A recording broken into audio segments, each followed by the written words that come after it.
Hey everybody, it's John Seguin here with Seguin Sound. Today I'm going to show you how to loop a music track that you created yourself, and of course you have to write it to loop, something that has falls on a nice downbeat and everything, and hopefully in the same key and so forth. But after that, you may notice that when you just export something like this from Logic Pro or from Cubase or whatever you're using, there may be some hangover on the edges that makes it not loop quite the way you anticipated it to because of external effects and sync and all kinds of other things that could go wrong.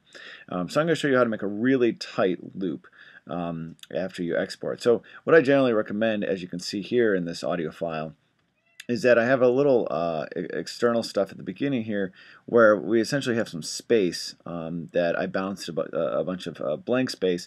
This lets all your hard drives get caught up and all your synths get aligned, and everything could start right away on the downbeat that way. Also at the very end, I give a nice little tail. So this is enabled so that when my loop falls, it's probably going to fall right in the middle of here, and it's going to be a nice full loop, and it'll transition really nicely to the end. This is really for music. I'll do another video soon for sound design and how to make an absolutely seamless loop for doing kind of background ambiances and so forth.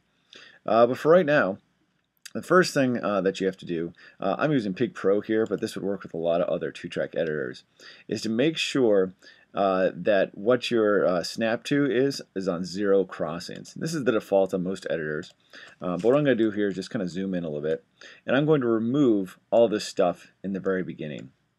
So I'm going to kind of select that, delete it, zoom in a little bit, and make sure I get right to the first crest of wave there, right to the very beginning. Delete that, zoom back out. So you can see it's perfectly flush at the beginning there. Okay, cool. Now the stuff at the end, this is the part that's really hard, because a lot of folks will go in here and they'll just try and delete a single part, and they'll say, oh, well, that must be the end of the loop, and so forth. But that's really the reverb tail that you see there. We can kind of do that, and you can kind of see what's going to happen. If I delete that and create a little loop and start it midway here. So obviously that's not what we want to do, so let's back out of that.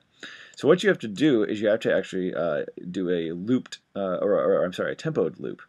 So what we're going to do is we're going to select this, and we're going to input some MIDI tempo information, here.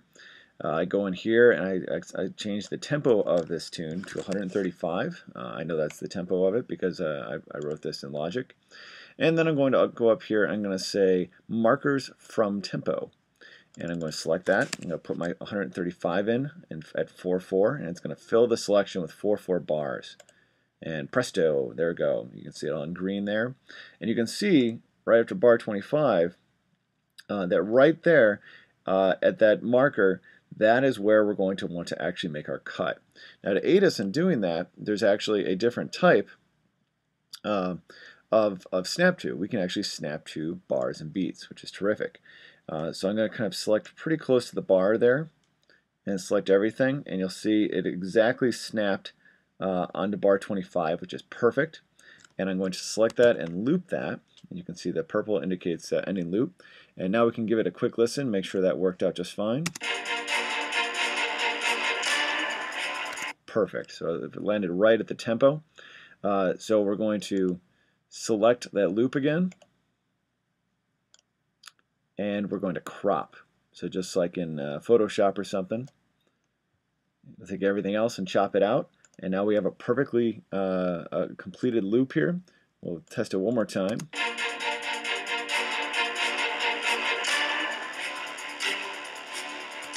Excellent. So that's pretty much how you do it.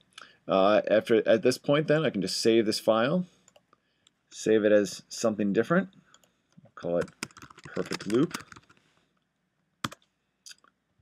and we're done. So now you can take that and put that in your game or your project or whatever you're working on, and it should loop perfectly fine.